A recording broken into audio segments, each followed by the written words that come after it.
Bom, então vamos para a primeira coisa que nós temos que fazer no projeto. Determinar as dimensões iniciais do nosso projeto. Comprimento, boca, calado, altura da cabine, superfície vélica, peso e etc. Mais algumas outras coisinhas. Número de camas, como vocês estão vendo aí nessa revista. Esses dados, eles não são fáceis. Eu, como estou nisso há anos, por acaso eu tenho essa revista que eu guardei para iniciar qualquer projeto de veleiro. É uma revista antiga, mas que baliza bem o início de um projeto. E são dados confiáveis. O grande problema nosso aqui no Brasil é que nós não temos tantos dados assim confiáveis, né?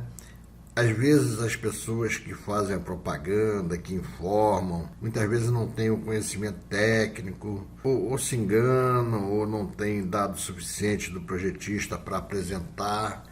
Eu desconfio muito, e eu desconfio muito desse aí também.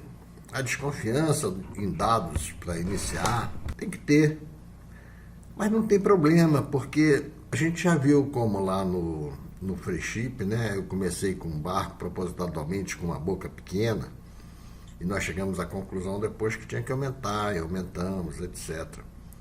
Porque com esse programa do free ship fica tudo muito fácil mesmo. Só chegar lá, mudar, ele já muda tudo, então é muito tranquilo. Essa revista, o nome dela é Bateau. É uma revista francesa. Esse exemplar, ele é de um salão náutico de trocentos anos atrás. Antigamente, eu não sei se hoje em dia a Bateau ainda faz isso. Eu tenho procurado, mas não tenho achado. Eu acho que ela parou de fazer esse tipo de trabalho, que é um trabalho magnífico. Sem falar nas análises de projetos que ela fazia antigamente. Hoje ela faz análise, mas não é uma análise muito técnica, é mais assim de usuário. E essa revista, ela é fantástica, muito boa. Eu tenho esse exemplar guardado a 7 chaves, com o maior cuidado e carinho. Já está velhinho, mas não só de veleiros, como de lanchas. Essa revista, esse exemplar aí é importantíssimo para mim, por exemplo, porque ele tem tudo que é tipo de embarcação, trimarã, catamarã, lancha. Então, é um arquivo de informações fantástico. Então, nós temos que tirar de algum canto o máximo de dados possível, né? Pelo menos comprimento, boca, pontal e o peso do barco. Pelo menos isso. Se possível, o peso do lastro. Mas, normalmente, para vocês terem ideia, se vocês tiverem o peso da embarcação toda, o lastro corresponde a mais ou menos 40%, tá certo? Então, se vocês já tiverem o deslocamento total, a gente chama de deslocamento, mas é o peso do barco todo. Deslocamento porque é pelo princípio de Arquimedes, né? Se o barco tem, vamos dizer, 20 toneladas, quando ele é colocado na água, ele vai ter que, a parte imersa dele, vai ter que deslocar, daí a deslocamento, 20 metros cúbicos de água. Ele vai ter que ocupar um volume de 20 metros cúbicos para poder ficar flutuando. E mais ainda, ele tem que ficar flutuando na linha d'água certa, né? Onde a gente projetou o nosso calado.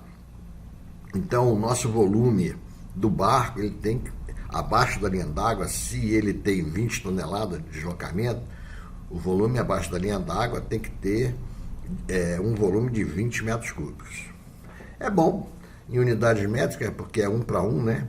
20 toneladas, 20 metros cúbicos. 10 toneladas, 10 metros cúbicos. 5 toneladas, 5 metros cúbicos.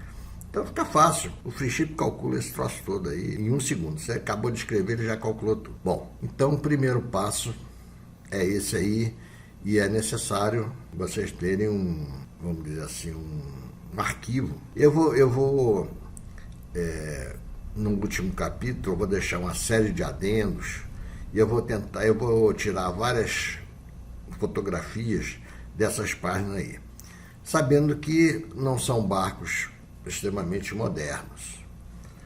Aliás, é bem interessante, eu tenho aqui na capa, junta dos dois livros recomendados,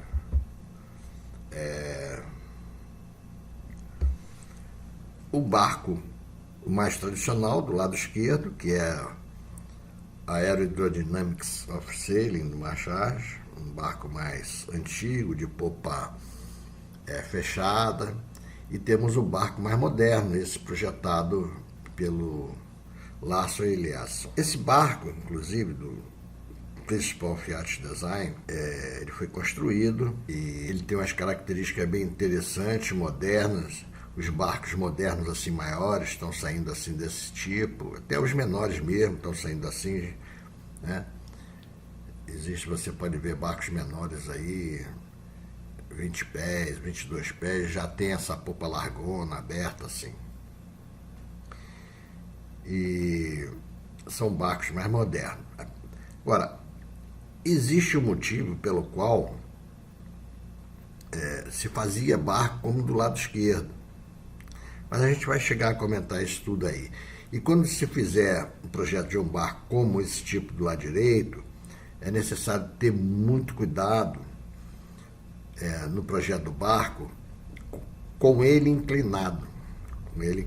Mas isso aí é mais para frente, a gente vai ver isso aí. Muitas vezes, a pessoa que deseja um barco e contrata o projetista para fazer, ele traz fotografias e dados de um barco semelhante, que ele quer fazer semelhante, algumas modificações, etc. E mesmo assim, você pode pensar de repente que é só pegar e modificar a escala do barco.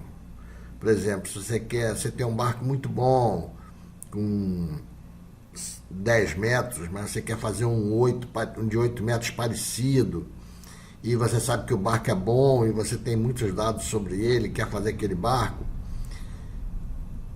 e aí você tem um pensamento equivocado e fala, não, vamos botar aí uma escala de 10 para 8, no caso 8 para 10, vamos multiplicar os valores por 0,8, etc, boca, comprimento e pontal e não sei o quê, e a gente vai fazer o nosso barco que vai ficar igualzinho, o rendimento dele, performance dele vai ser igual, mas esse pensamento está errado. Eu vou mostrar a seguir uma série de escalas apropriadas para fazer esse tipo de trabalho. Essa tabela foi desenvolvida por Barclay, da Universidade de St. Andrews, lá na Escócia. Ele chegou à conclusão que, se você fizer uma escala simples das medidas, você vai ficar com um barco que pode não ter a mesma performance que o barco original. Eu vou mostrar aqui para vocês essa tabela. Muito bem. No caso aqui, você tem item por item a escala aqui nessa última coluna aqui, que você tem que aplicar para que o barco que você está copiando e trazendo para o seu tamanho tenha a mesma performance do que o barco original. Esse L é o fator de escala. Por exemplo, se você tem um barco de 10 metros e quer fazer um de 15, você pega o barco que você vai fazer, o de 15, o comprimento dele é 15, você vai dividir pelo comprimento do que você tem como molde, modelo, 10 metros. 15 por 10 dá 1,5. Então, L é 1,5. L é a escala de transformação de grandezas apropriadamente modificadas através desses expoentes aqui para que os barcos apresentem uma performance semelhante. Se você quiser, por exemplo, você tem um barco de 10 metros e quer fazer um de 8 metros com performance similar, você tem, o que você vai fazer? 8 dividido pelo que você já tem, 10. Então L é igual a 0,8. Então esse L é o comprimento que você quer dividido pelo comprimento que você tem. E se você seguir essas transformações, você multiplicar, por exemplo, vamos ver aqui uma coisa bem fácil. Aqui, volume total de deslocamento. Se você pegar o deslocamento do barco mãe e multiplicar por sua escala L elevada a esse valor aqui, você então vai ter uma correspondência para o seu novo comprimento. Se você não fizer isso, você pode ter surpresas desagradabilíssimas. Espero que vocês tenham entendido. Foi bem devagarzinho, expliquei o máximo possível. Se vocês quiserem curtir, fiquem à vontade, sem problema. E é isso. Na próxima aula a gente se vê de novo.